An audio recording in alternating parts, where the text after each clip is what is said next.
welcome to the Ireland on the Fly podcast about the people and places of fly fishing in Ireland. This week, continuing our theme of fishing in hot waters, we're joined by fly angler Ronan Collins, who is just back from an incredible fishing trip off West Africa. Ronan tells us about the amazing fishing, the hippos, the sharks, and why you don't want to be meeting Frank the elephant by the shore. While the Caribbean might be on a lot of people's bucket lists, maybe West Africa is one place that will come more on the radar in the future. Plus, Ronan, who's also on the board of Salmon Watch Ireland, talks to us about why he believes salmon could be on the brink of extinction unless drastic measures are taken. But first, let's hear from Ronan on his West African adventure. Well, I suppose as a background, I would have started off sea fishing growing up in Kinsale, and then went from that to various types of sea fishing. And then as I was trying to learn to fly fish at sea, that's when I met Linda Powell, as I was sent to her by Jim Hendrick to learn how to cast properly. And of course, then she got me hooked into salmon. So after 20 years of being hooked on salmon, I eventually have been returning to do a little bit more sea fishing. And so I went to Guinea-Bissau 2 years ago with Jim Hendrick and a very nice guy from Brittany by the name of Philip D'Olivet, who runs Brittany Fly Fishing and also does trips to Guinea-Bissau. It was an amazing experience. Mixed fishing, but I was just overwhelmed with the environment. Lots of different species you could catch. You couldn't power up enough in terms of what you would be using. Like 60-pound leaders would have been regular. Obviously, some of it, wire coated for barracuda, in case barracuda would take you as well. And most of these fish are not leader shy anyway. Fairly big streamer type lures. A little bit bigger than the ones we use for bass. Yeah, but we've got a range of fish then, like, ladyfish, which will be our bait fish as it were. I got an otolith, which was a great fish to catch. We got snapper, we got barracuda, we got crevelles. We got a good range of fish. It was a very interesting experience. Red snapper, very interesting experience. So inspired by that little trip, and we went to a place called Keir Island, which is a kind of an ecotourism fishing island out in the Bajego Peninsula of Guinea-Bissau. Beautiful place as well to enjoy a bit of nature amongst lovely people. And some great stories about that, how the French guy who runs the operation had to get permission to set it up from the local Bajego people. He had to go through kind of rituals. It was quite interesting. But anyway, inspired by that, and I know many of you would know Teddy Coulter. He's a fishing guide. He works out in Delphi quite a bit during the summer season. Really good fishing guide. Really good fishing guide. Really professional in his approach. In the down season, he does a bit of work with African Waters, who are a South African company. So he'd been on to me about this. So would I be interested? So a group of us, actually, about 4 Irish guys and 3 Scots guys, 1 French man and 1 very unusual American man who walked from the Congo to Gabon, which was quite interesting. A really interesting experience. First off, how do you get there? So it's a French colony. So you fly via Paris to Libreville. And then from Libreville, there's an internal flight of about an hour down over the jungle to Setagama. So Setagama, to kind of give you a vision of it, is at near the mouth of a very large lagoon, a lagoon that's about 80 kilometers long. And at its widest width, it's about maybe 6 or 7 kilometers wide, but most of it's about 3 kilometers wide. So it's a massive lagoon. And it empties down into a tiny spit, through a tiny spit into the ocean. And basically, when the tide comes in, these poor hapless freshwater mullet are being sucked in and out of this tidal lagoon, and the crevalles are coming in off the sea, chasing them up and down. And it's a very rich environment. And then up along the side of the lagoon, you've got kind of mangrove areas. So there's lots of snapper and grunters, a couple of different types of species of snapper and grunters to fish with, and tarpon up in the river channels as well. And then down near the mouth of it is like Jurassic Park. And we fished that at the night time for big tarpon, a lot of shark, a lot of red snapper. It's fairly wild down there. You got to have your wits about you and being with guides, because you're in the pitch dark. You're fly casting in the pitch dark, so you've got safety goggles on. With head tortoise, obviously, when you're catching a fish, but you got to watch elephants behind you in the jungle, and about 50 yards behind you. The guides are watching them because one or two of them are a bit rogue. There's an elephant down there called Frank, so you got to watch out for him. And you really got to run off the beach if he turns up. He's got bad memories of humans, I think. He And probably then in got front of hooked, did us, he once? Like, well, I don't know. I think he's an older elephant. I think he might remember the days when hunting was still going on, maybe. Right. So I think that's the issue. And then in front of us one night I was fishing and it pitch dark. I heard this snorting, which sounded like a whale breaching. So I shouted up at Gabriel Coulter, who's 30 yards up the beach. I said, Gabriel, if they got kind of, some sort of whales down here that come into the estuary. And he said, no, that's hippo. And so Oh, you wouldn't shit. think down by the sea that the hippo would be there, but apparently they come right down and they often go along the sea coast using the currents to go up and down the coast, which I didn't realize. And then, of course, the one other thing you got to watch out for is that you can't go in above your knees because there's sharks in these waters, and there's some serious sharks, not just small sand sharks or small hammerheads, but big bull sharks. Ronan, can I ask you, are you trying to sell this? Well, you know what? Well, to be fair, I have to be honest, Tom, right? I didn't really know much about that, right? I was going to fly fish for crevelles and snappers, right? Yeah. And maybe we'd start with what the day normally looked like, is that we would get up. We would get up at 4:30 in the morning. We'd be on the lagoon at 5:30 for sunrise. And periodically you would see these explosions of crevelles as mullet had been washed down. And you would cast into the mayhem, and basically you would strip, you're using an 8-weight rod, roughly, an 8-weight rod. I was using a kind of a Rio Tropical line, predominantly kind of with a little sink tip or an intermediate tip. And you would strip, and you strip strike. So unlike salmon, you don't drop at a loop. Unlike trout, you don't lift the rod. You just keep on stripping like you would do for bass at sea, and they're pretty hooked themselves. But they're a phenomenal fight then. They go up to about maybe a very large one, be between 10 and 12 kilograms. And the majority of them are around kind of 6-7 kilograms. But they're put on quite a fight, these crevelles. Yeah, they're the longfin crevelles, as opposed to the jack crevelles, which are more out at sea. the impression you're giving us around, like, the water is just stuffed with fish, like. Yeah, when they're on, it's pretty much explosion after explosion. But there were days there, because we're towards the end of the rainy season, which was like towards the end of April. So I'd probably go a month earlier if I was going back, maybe to February and March, but because it needs water. Like our Spate rivers, the more water that's coming off the land into the lagoon, the more activity there is. So but then again, if you go in the more main rainy season, you've got a lot more mosquitoes. Whereas towards the end of the rainy season, I only got one bite. But then the snappers would like once the sun comes up and it starts getting hot, like maybe like after 8:30, it's all over. And so then we would go near the mangroves, and you're kind of like trying to drop your fly almost on the leaf of the mangrove so that it drops right down. And then as you're pulling it off, the snapper comes out from underneath the mangrove, and the grunters, and we're fishing for them. And they were generally up to maybe 3-4 pounds, but really nice fighters on the rod as well. And then by 10 o'clock, it's back home for breakfast. You might have your first beer at 10 o'clock in the morning, but like the Well, you've guys been up 8 say, hours. it's 5 o'clock summer or 3 o'clock summer. Then you'd have a bit of you'd have a siesta. You might get your tackle ready for later. Then you'd have a little bit of lunch. Then we often did a little bit, you saw the star.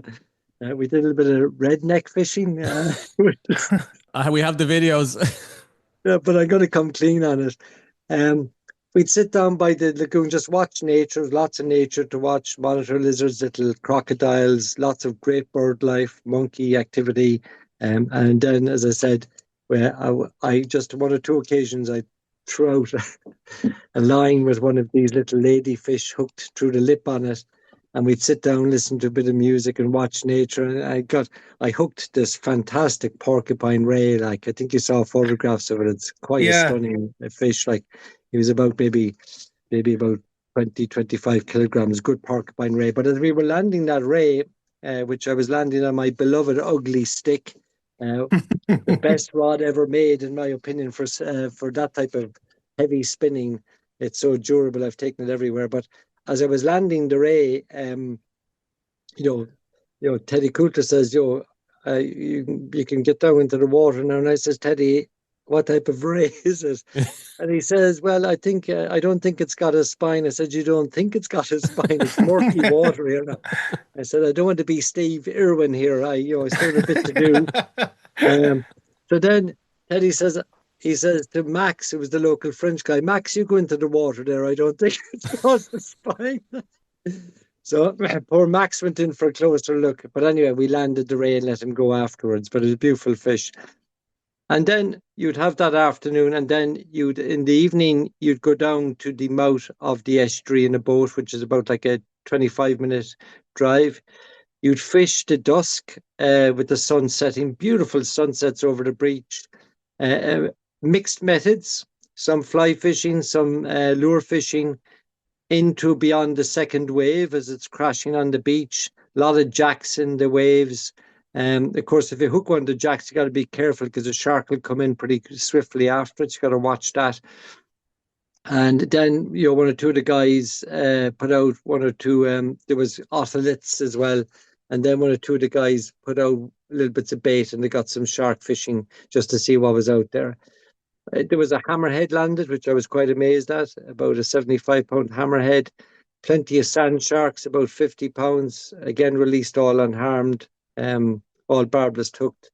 One of the guys caught a bigger sand shark, maybe about 70 pounds. And as he was bringing him in, there was an almighty thump on the rod, and it went out to sea again. And obviously a bigger shark had eaten this shark.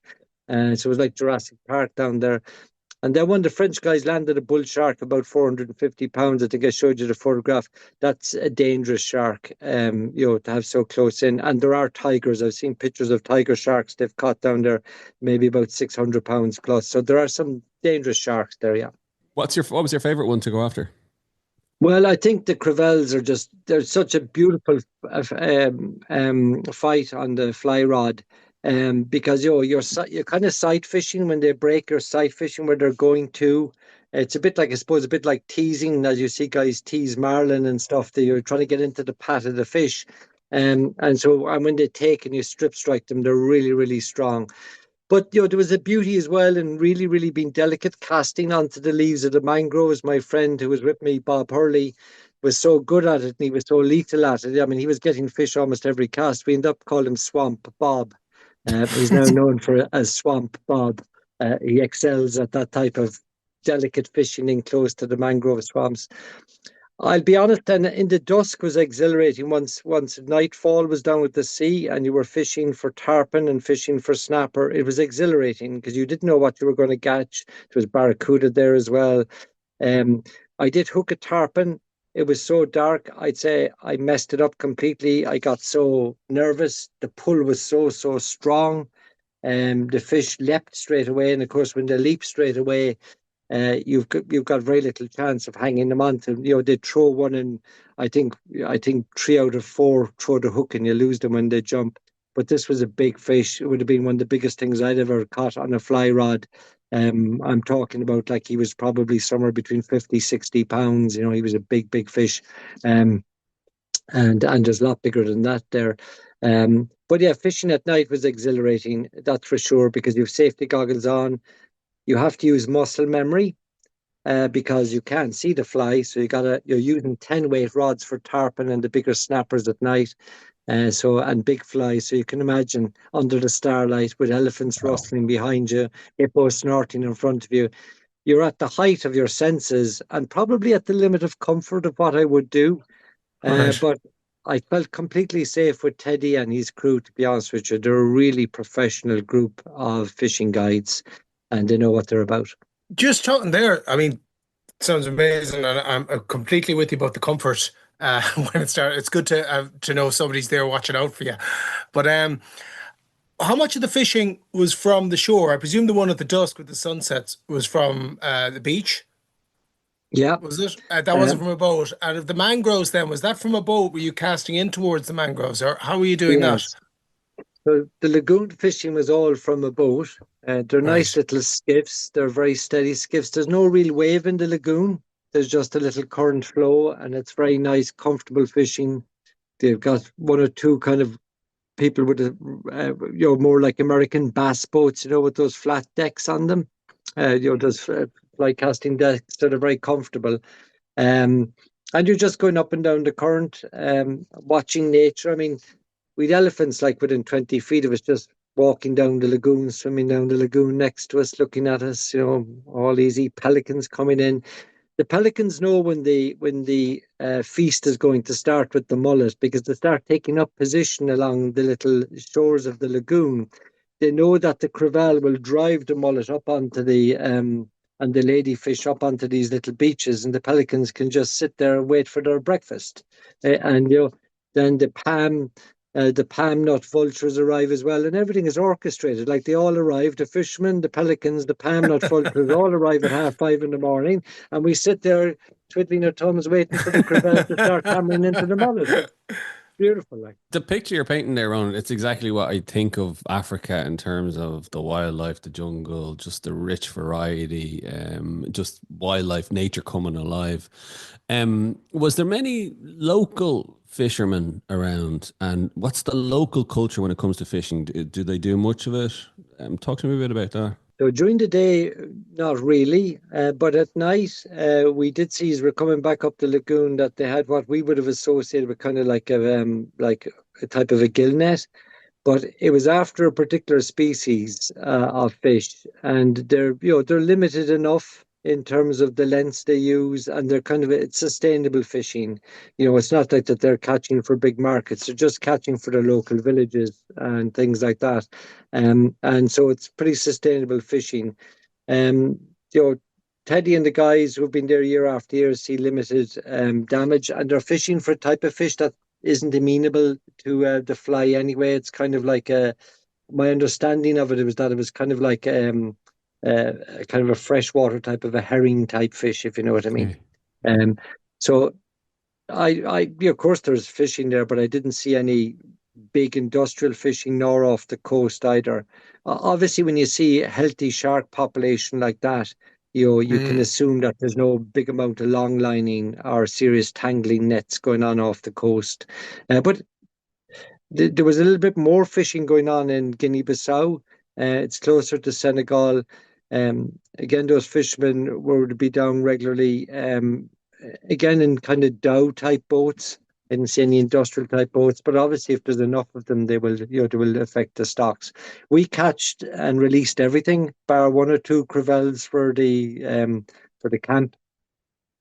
Usually, the ones that might have been, unfortunately, might have been a bit bleeding, maybe. But we released everything, pretty much. But we had enough local fish to eat as well. Of course, you have to support the local economy and buy a little fish locally as well. And there has to be a kind of an understanding as well that you'd bring some commerce to the local economy.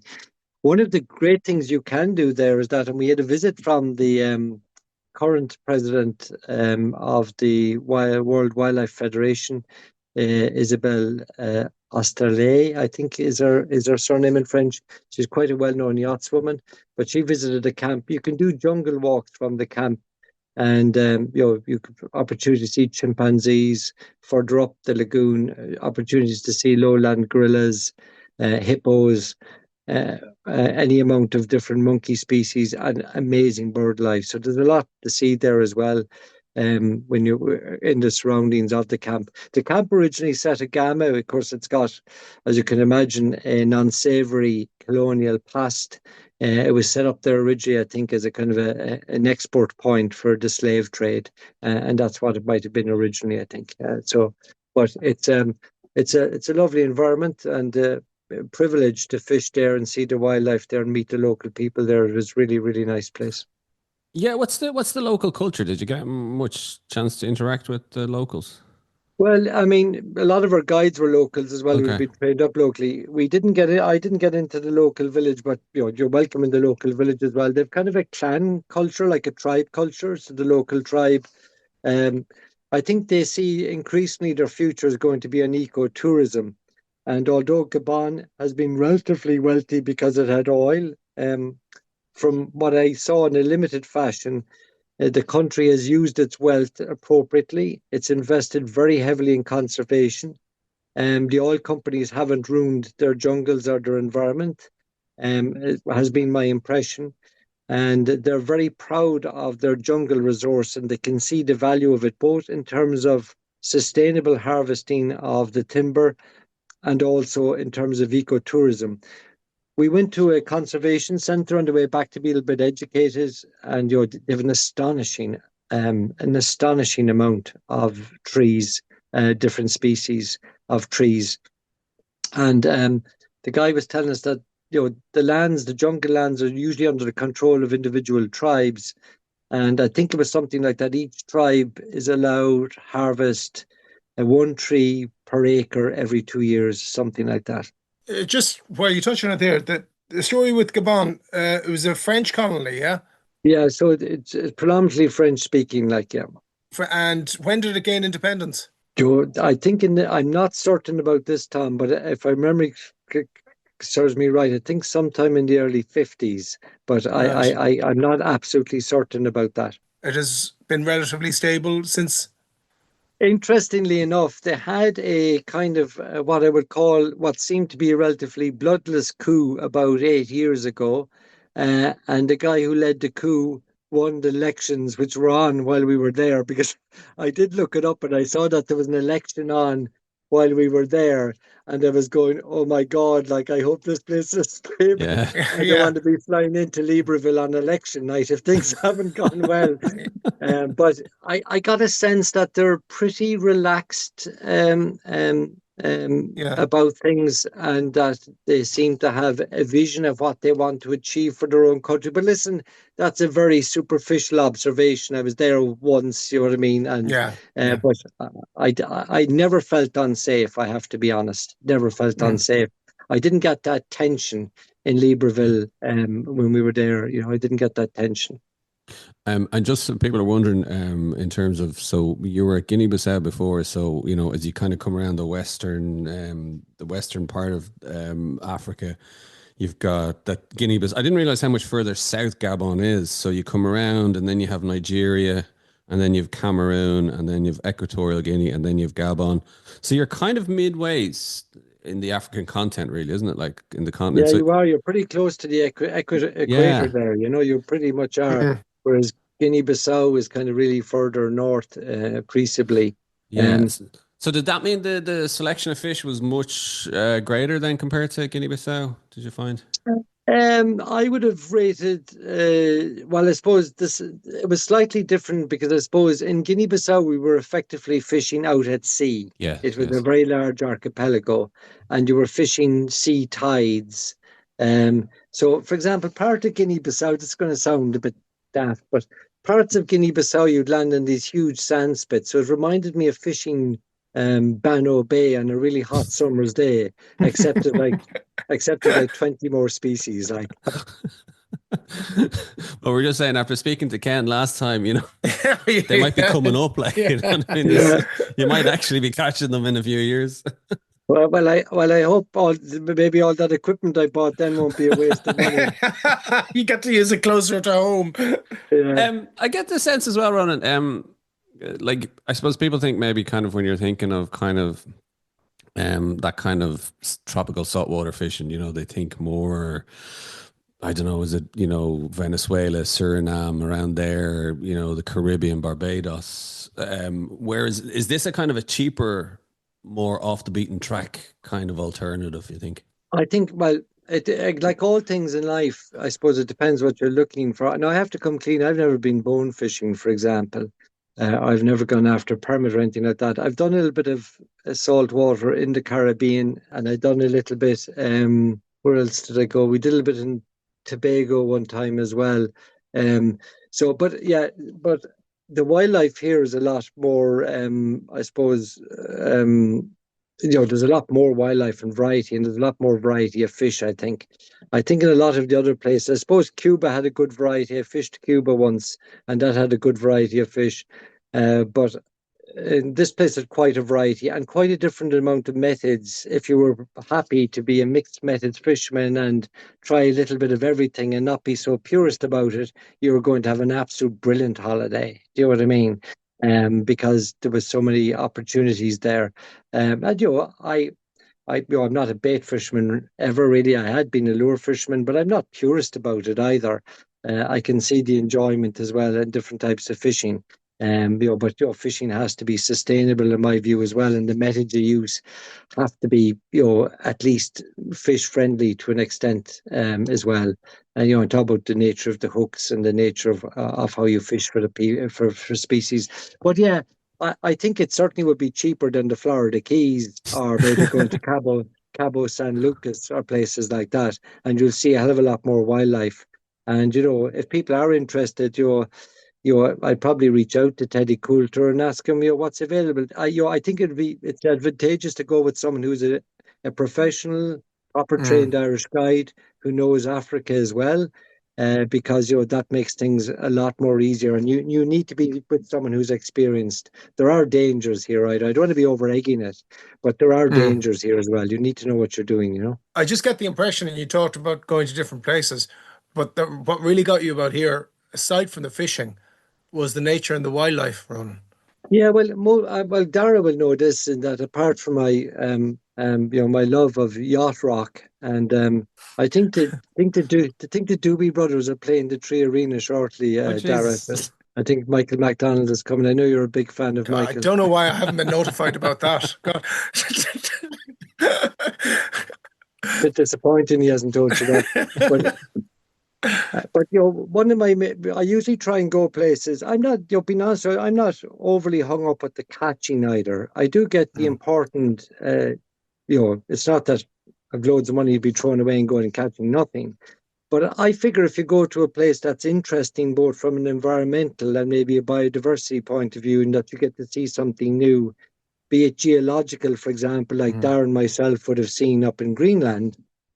There wasn't huge biodiversity there. We saw a little bit, but we did see some good marine life. But geologically, I found it very interesting. The glaciers, the icebergs, the formation of rivers. You could see the effect of climate change there and then. I think Dara would vouch for that.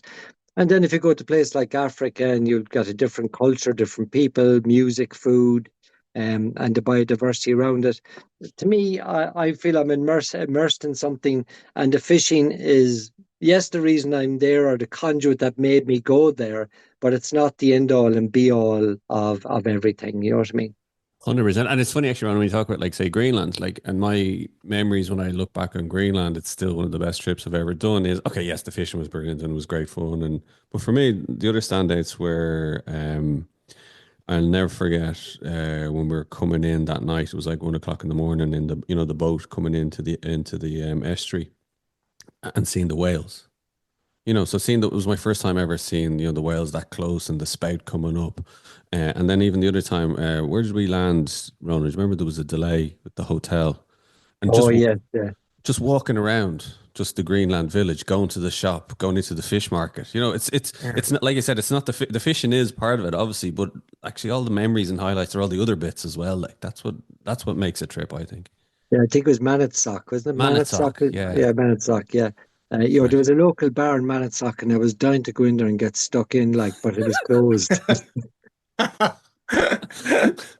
It was just happy as any Guinness, Yeah, it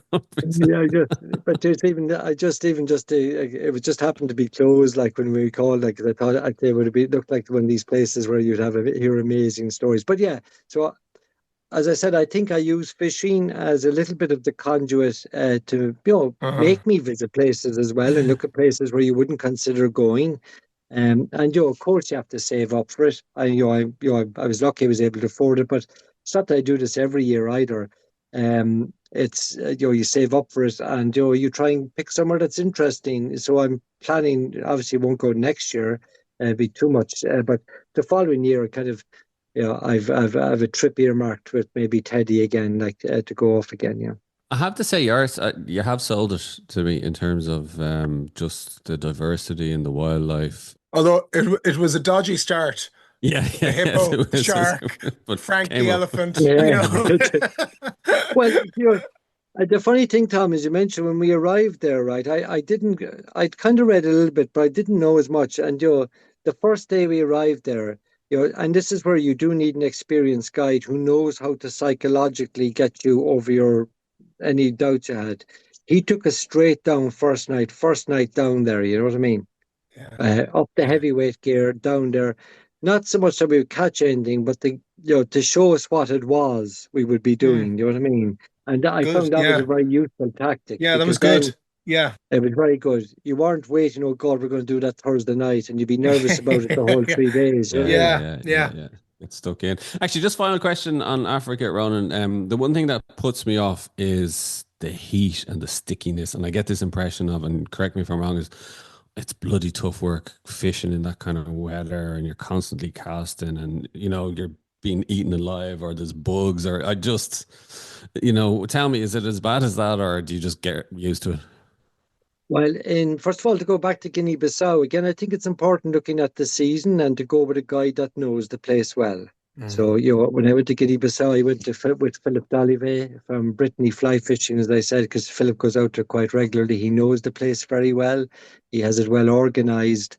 But also he'd tell you about when's good months to go for fishing. And also, if you say to him, listen, I'm really intolerant to bugs, you might change your month. So in Guinea-Bissau, I'm not particularly intolerant. Mosquitoes don't particularly like me. They love my wife, but they don't particularly like me, but when I was going without my wife and I didn't have the decoy there, of course, you could get bitten to hell. But in Guinea-Bissau, I didn't get bitten. Nicola will kill me, and she actually is quite a good fishwoman when she's out fishing with me. She's actually better than me. I'll be honest about it. But her and Bob Hurley's wife are better than me. But in any case, I didn't get bitten at all in Guinea-Bissau. I think one bite maybe, and similarly, because you're out at sea, there's a lot of wind. You're on an island out there. It's not so much fresh water. And in Setagama, because it was towards the end of the rainy season, there wasn't that much mosquito activity. I think I had 2 bites, and most of the other guys weren't bothered. Of course, when we're fishing at night now down near the mouth of the estuary, there's a little bit of salt sea spray. The water's a little bit more brackish, probably not more salty. Not going to get much mosquito down there. But of course, what you've got to watch for down there is, of course, a sand fly. Mm. And of course, stepping into that water, you saw that picture with me with the porcupine ray. I was a bit nervous about stepping into fresh water because not just about leeches, but there's a thing called schistosomiasis, which is a little parasite that gets under your skin, and its larvae make their way to the back of your bladder, or sometimes to your liver and cause problems. And then, of course, there's guinea worm, which is a nasty little fella that burrows under your skin and lays worms that hatch out. And, so there's all those things. But Not when I selling it saw, again, Ronan. Not selling it again. I know it, but I suppose they didn't have those things there. But again, you don't have to have a degree in tropical diseases, but you have to be with a professional guide who knows where he Yeah. is and Mm. what the What he's prevalent doing. diseases are. I mean, I couldn't stress that enough. I'd be less inclined to go somewhere like that without a professional guide who really knows the place. And as I said, that's why I went with Philippe to Guinea-Bissau and I went with Teddy Coulter to Gabon and African waters because they're experienced guys. Mm. Yeah. No, definitely. It sounds fascinating. Absolutely fascinating. Let's take it closer to home. It's a long, you're far away from Kinsale in that kind of fishing. But closer to home, salmon fishing. Have you been doing much season run? Yeah, well, inspired, Dara, by your great start on the Slaney, I decided Said if Derek can catch one, anyone can. Was that it, right? well, I didn't quite think that now, Dara. You're a very good fisherman, but yeah, I did think that actually. And in fact, Tom texted me. He said, "Jesus, Dara's caught a salmon. There must be like mackerel down there." So, Get down you there must, quick. yeah, you must be able to walk across the river on the backs of them. There's so many there. He caught them. Then he started questioning. Actually, did you actually hook it, or was it finned or something? And anyway, on a serious note, I'm very worried. Our stretch of the Slaney is a good stretch. I wouldn't be the best salmon fisherman, but I'm fishing with some of the top salmon anglers. Uh, that I fished with, but also guys who know that stretch like the back of their hands and have fished it most of their lives. So I would get down maybe every second week for a day. These guys would maybe get down for a day and a half, 2 days a week. They know it very well. And when I last look at our logbook on our stretch, which is a good stretch of fly water, we have 5 fish after almost 3 months, which is a disaster. And in Oh, addition to that, you could argue, okay, you get bad conditions, but we've had good water. Um, we have had, reasonably good conditions, one hot spell, but mainly good water. We haven't seen salmon. And that's the other concern. I haven't seen salmon. My local river, the Bandon, similarly, the reports I've had from my friends who fish it, it's very poor. There was one good stonking fish caught there recently, but the grilse run has started, but it's a very slow start. We'll have to wait with some trepidation. But I know it's been very slow over in Delphi, spring-wise as well so far. We're just about to come into the grill season. I think most places have experienced their worst start to the salmon season ever. And Salmon Watch Ireland, of which I'll come clean. I'm on the board of Salmon Watch Ireland. We're holding our conference, by the way, on Saturday, the October the 11th, down at Clone, to look for the thing and to come along. We have some very good talks lined up, and it's worth that we have a serious discussion. But in the interim, we've written to Land Fisheries Ireland and said, are you going to make a statement about what's happening? Because it's clear to me that this is a disaster. I think Ella McSweeney, many of you will know her from her Ear to the Ground programme, but she wrote a very good piece in the Irish Times there recently that salmon are on the brink of extinction. And I think she's probably right. I think if there isn't a multi-agency, multi-aspect approach to this, we are standing over what is going to become the extinction of salmon. I mean, there's the obvious things that I think need to happen. We need, you're not going to completely abandon salmon farming ever. That's not going to be disappear, but we need to change the nature of it drastically. And that has to happen where it occurs and change the nature of how it's done. We need to immediately stop all the draft licenses that are still in existence. They just literally have to be stopped. If it means passing a law, I think it has to be done. I think we need to have absolute compliance with the planning regulations as they apply to rivers. And we've seen some examples of people installing weirs and turbines without seeming any appropriate planning permission.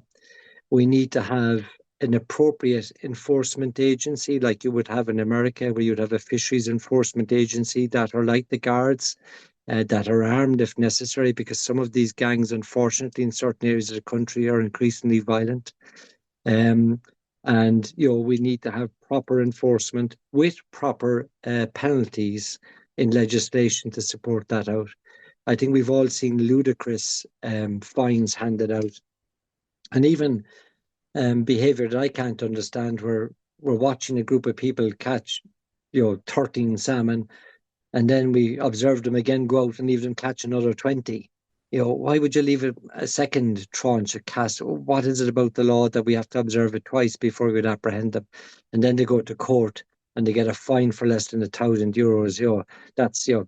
That's less than probably 10 salmon of a decent size. So we need to have that. I think angling clubs have to play their part. I would appeal to all angling clubs, including angling clubs I've been a member of, to really look at going catch and release solely now. It's coming anyway. We're an outlier. You're not allowed to catch salmon in Iceland. In Norway, similarly, it's all catch and release in the fisheries I've been in. And even in the days when my good friend David Richmond was alive and we were in Russia, there was no catching salmon. The salmon were seen as important ecologically, biodiversity-wise, and that the sport we're involved in, fishing for salmon, was to enjoy nature, to appreciate the fish, to release them unharmed, and as many as possible back to spawn. And I think we have to get into that now.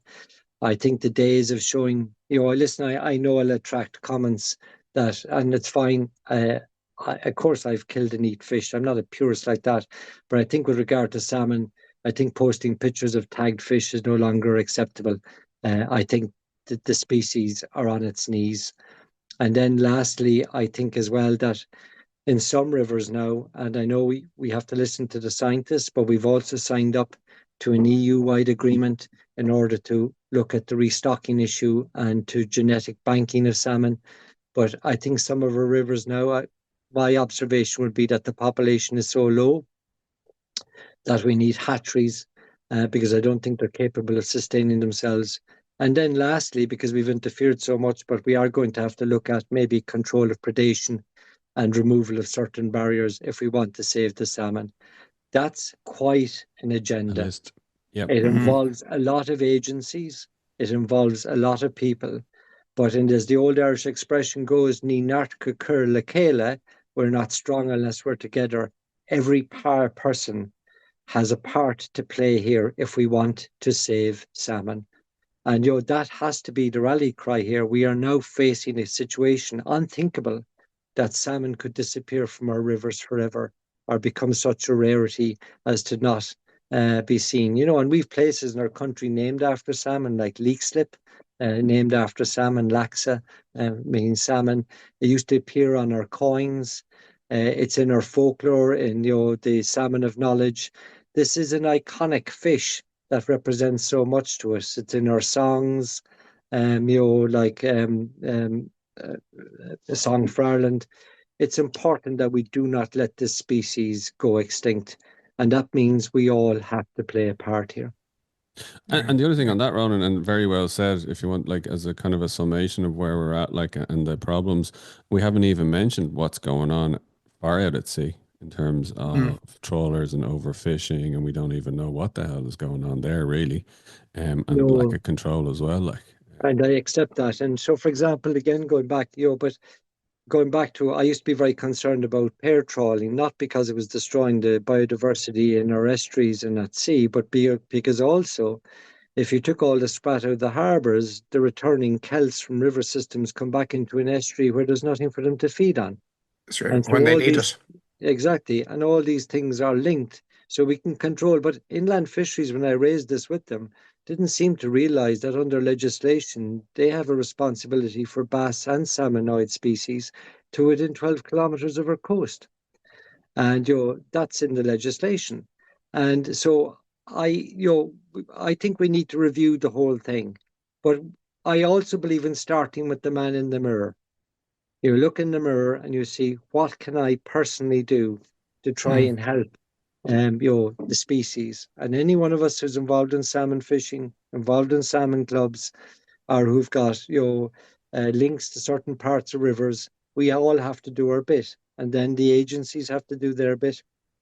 Inland And join together. Fisheries, Bordish Gavara, the Department of the Marine, and we need to look at how we enforce this via legislation as well, because unfortunately there is money in illegally caught fish, and we have to Yeah. recognize that. And that means deterrence as well, I'm afraid. And there must be serious deterrence if you want to save a species.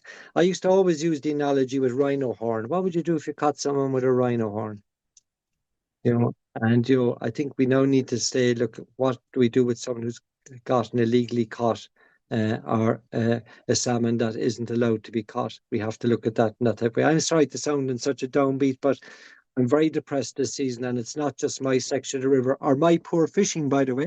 I'm 100% for the slaney, so I Yeah, don't know yeah, yeah. Yeah, why.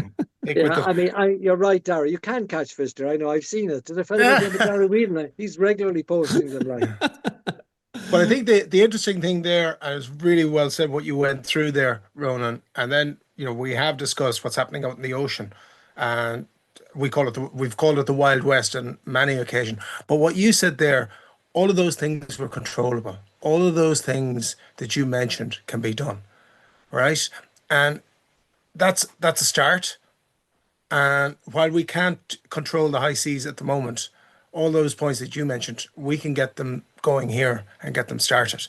If there's a will and as if there's a joining of forces to get it done. But that's part of the problem, I think, as well, Tom, because it's a multifaceted approach and multi-agency approach is needed. And I think that's part of the problem because there's so many silos in existence. there are. Salmon Watch Ireland are trying to pull this together. We're trying to deal with all the various Yeah. agencies and create this forum and explain. And we've some really good biological scientists and some brilliant papers produced by John Murphy, who's our CEO, and Yeah. on the link between salmon and freshwater mussels and whole biodiversity. But I would really encourage everybody out there now, number one, to come to Salmon Watch Ireland conference, because to discuss this issue, but also, to become affiliate members. And if we are interested in saving salmon, I know Salmon Watch Ireland has its critics too as well, that hasn't done enough, hasn't been more active, but it's not going to be as active or do enough unless we all get involved and Yeah. push behind it and say we want to save the salmon. And just going back to Tom's point, Salmon Watch Ireland regularly meet, with the North Atlantic Salmon Commission, and are part of that group as well, and feed into that process about what we can do more and how we can influence things more at sea. So sorry for cutting across it, Dara, but I would also ask people who want to save the salmon, please become involved with Salmon Watch Ireland. Just one final point on the salmon, Ronan, and maybe it's a question for another show. But do you think mandatory catch and release then needs to be introduced? I'm very reluctant to say this because, I think all of us have a memory. Maybe we caught a salmon, and, after hours of work and, many months of learning how to do it properly, and your first salmon caught on the fly, and you maybe bring it home to the joy of sharing a beautiful fish with a family in a special occasion. So, one is very loath to put a complete dampener on that. But I do think the numbers are so low now, we need to look at it. We also need to look at the fact that when our rivers are relatively low and the salmon are holed up in pools, that, and we don't have a good flow, is it fair to be using methods like prawning when the salmon is resting in pools when the water is very low, which is increasingly a phenomenon now during our summers? We need to look, is that really sportsmanlike anymore? Is that about fishing, or is that about harvesting? And we have to ask these difficult questions. And I think, we should be not afraid to have these polite, respectful discussions and debates without shouting at one another and going down one another's throats, because none of that is going to help. We have to come to an agreement. Maybe as a first step, we could think about asking people just take 2 tags a season. Maybe that's a first step. But I think if the numbers continue like they're going, I think we're not far away where it has to be mandatory catch and release because the numbers are so few. I think also, of course, though, to have proper science behind that, we need proper fish counters. You can't have a situation where you've got clubs reporting what the catch is, because the catch might be inflated because they want to keep the river open for harvesting. And and I say that in the best possible, because I could understand why you would want to do that as well. You attract members into the club. It's an important part of fishing that you can take a fish, but we all need also to have that discussion with the government. Where can we put fish counters in? Where can we get better, reliable information on the salmon returning? I know we do surveys, electro-stunning surveys, and you get reports that the amount of power is good, etc., etc. But that doesn't tell you about the return rate of salmon. So much of those power are predated on, and many of those smalls don't make it down to sea because they have to go through rock boulders or things, or newly constructed flood relief schemes that are ridiculous.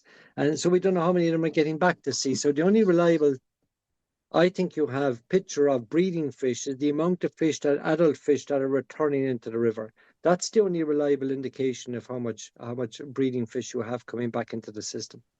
I think it's Ken Whelan always calls it the gift, that we should put the fish back because it's the gift that we should return to the river. And I think that's one way of looking at it. The other thing as well, as Ronan and myself and Tom said this before, it just recently, is that it seems when we're talking about salmon fishing, we're not talking about salmon being caught anymore. It's about conservation measures. It's about how to save the salmon. It's about where salmon conservation is first and salmon anglers second now, it seems, and that's just through necessity. I think that's true. I think it's very important to have eyes on the river as well, because the eyes on the river tell you what's happening. And let's be honest, we have more education to do, of course, as well, with the public on salmon. The majority. I was out in a restaurant there recently with well-educated people, people with third-level degrees, and none of them knew that the salmon they were eating was not wild. Wow. And none of them knew that how it's farmed. None of them knew what the impact of the farmed salmon methods are on the wild fish. None of them knew that a lot of a lot of supermarkets or wholesalers can actually almost nominate their color off or color chart and tell the producer, this is the color I want my salmon to be. And so I think there needs to be a bit of education as well about what we're at and what wild salmon are, and also to discourage people not to eat wild salmon. The only way you will collapse the market and the interest in poaching is to stop the value of wild salmon. Yeah, definitely. It's a precious resource. God, I sound very morbid tonight. It sounds terrible. Sorry, man. I'll probably get a load of hate mail and bad comments. But I'm reflecting on a person. I've been fishing all my life, and of course, I'm not holier than thou. And I'm very loath to say some of the things I'm saying. But I honestly do believe, I mean, watching what's happening over the last 20 years, this is the worst year by a long, long shot. And in many respects, it should have been a good year. Because if you believed, Tom, to an extent, the effect of COVID would have had on maybe catching salmon at sea, you might have been expected that the boats really went back out in vigor in 2022. So you might have expected this year to be one of the good years, particularly for the spring fish or the multi-return fish, and that's not happening. Well, look, Ronan, I think you're just reflecting what I've heard from every other salmon angler and, fishery manager around the country. This is just the reality of the situation, whether we like it or not. So I don't think it's morbid, but I think we're not burying our head in the sand at the same time either. We're very cognizant of what the situation is and what needs to be done. And like you said, I think, the sooner a kind of, I suppose, measures are put in place or some kind of strategy is put forward to kind of say, look, we're addressing this and this is what's going to happen. At least then we'll feel, well, at least there's some proactive measures going to be done. And at least we hope that we're heading towards something that's positive, because at the moment it's just, we feel like we're just staring down the barrel, I think, at the moment. Come here, Ronan, let's not end on such a desperate note, but you're heading to Iceland, and you mentioned Dave Whittern a couple of times on the show, and you might remind us who Dave was and the reason why you're going to Iceland. Many people would know Dave Whittern. He was an extraordinary man. Just to recap his life, it's almost an unbelievable life, really. He was Canadian originally. He came during World War II to England. He was a fighter pilot. He flew Hurricanes. He was shot down a couple of times. After the Second World War, he became a racing driver. He drove for a Cooper racing team. He did Le Mans a couple of times, 3 or 4 times, I think, maybe. I think there's a famous instance where he beat Sterling Moss, but he was a great guy to talk about because he'd met people like Fangio and he knew Sterling Moss well and people like that. He then had a little bit of an accent, I think, and he came to Dublin and he set up a little engineering business, replacing the vacuum and the cathode ray tubes that he used to remember at the back of televisions in Mount Merion. Then moved it to Belfast for a while. He was the first person, I think, to employ people where he set up from across the divide, Catholic and Protestant. That didn't go down terribly well with the local militias. So I think it was run out of Belfast for a while. But then he went into the music business, and many people will remember the County Club pub and the Stella Club in Mount Merion. He gave Van Morrison, I think, one of his first gigs, if not his first gig ever in Dublin. And I saw the pictures of him. Van was a very young man. He also had Rory Gallagher. He gave Rory Gallagher one of his first gigs in Dublin, and became a musical impresario. He brought the Monkees to Dublin. And he was, or at least the band they had afterwards, Mike Nesbitt had a band afterwards, I think called The Nation or something like that. But so he was quite an interesting character. And then he told me himself he had a medical incident and then he was overworked. And so he went back to do a bit of fishing. The doctor said to him, go fishing and relax. And then, being the entrepreneur he was in fishing maybe a wet week and he realized, there might be a business in this. And he started going to Iceland, and many people would know the name Arnie Balderson.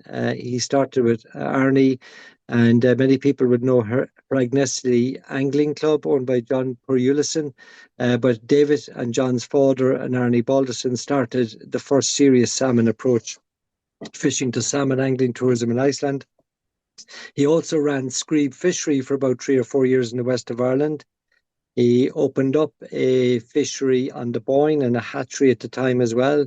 He conducted a number of very useful experiments on salmon, which proved that salmon had sensors and didn't hunt just by sight.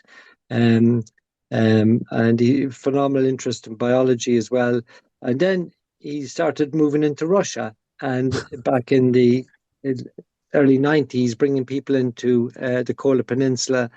It was really wild at that stage, and he was just a phenomenal character, and he became such a brilliant salmon angler, and he didn't complicate it. He was very simple about his salmon angling. You never saw David do fancy casting. He couldn't make out why we were all swirling and Spain and double Spain. He just lifted the rod, withdrew, and put the line back out exactly from whence it came. And he was just so effortless about it. But I always used to say, if there was 2 fish in the river and we were fishing, David would catch one of them and he'd have hooked and lost the other one. He was that brilliant.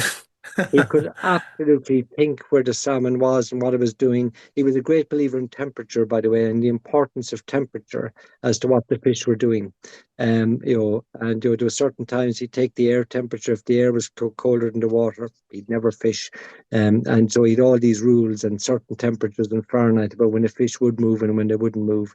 And the reason behind that was that, of course, the temperature changed the pressure. The pressure irritated the fish bladder, the swim bladder of the fish, and the fish had to move because he was uncomfortable. But he was great to think. But unfortunately, in his 103rd year, wow. He eventually cast his last line last year. And the reason we're going to Iceland is not that I've no work to do, or I can do this all the time. I've no work to do. I had to make a special exception because we're bringing David's ashes to Iceland. A group of us that have been in his fishing club for many, many years are bringing his ashes to Iceland, and we will fish with John Purjulison on the Laxidalum because David would have almost started that business with John's father. So it's a special occasion for us. And up at Regnessi Angling and John Purjulison. Yeah. What a man. What a man. A life well lived. And he packed a hell of a lot into that life. Yeah. He did. He was so brilliant at just simplifying things as well, and just enjoyed fishing so much. And he was always so keen, number one, that everyone that came in his group got fish. He'd be worried. You could see David be fretted until everybody had caught fish, and then he would relax himself into it. He was a great host. He was a lovely man, and so deeply missed by us all. But the fishing legacy lives on through his grandson, Dylan Byrne, a fantastic fisher man and fly tyer, and of course fished for Ireland in his youth himself. Dylan's an amazing fisherman, and Dylan is coming with us representing the family. Yeah, a somber trip, but a one with great memories. It'll be full of joy. It'll be full of joy and funny stories, because we've had so many great stories with him. He was just a great character, a great character. Jeez, if I think any of us had half the life of what he's done, what he's accomplished, we'd be doing well. I just stopped after the hurricane pilot. That was enough for me. Yeah, good man. Well, listen, Ronan, an absolute pleasure to chat to you, and I hope we get out in the water soon. Absolutely. And tight lines to everybody, and have a good fishing season, and let's all think about what we can do for our salmon. I think it's in real trouble. Our thanks to Ronan for joining us on the show. And don't forget to rate, review and follow the Ireland on the Fly podcast on Apple, Spotify, or wherever you get your podcasts from. Plus, you can keep up to date on IrelandOnTheFly.com as well as on Instagram, and myself and Tom will be back with another episode about the people and places of fly fishing in Ireland.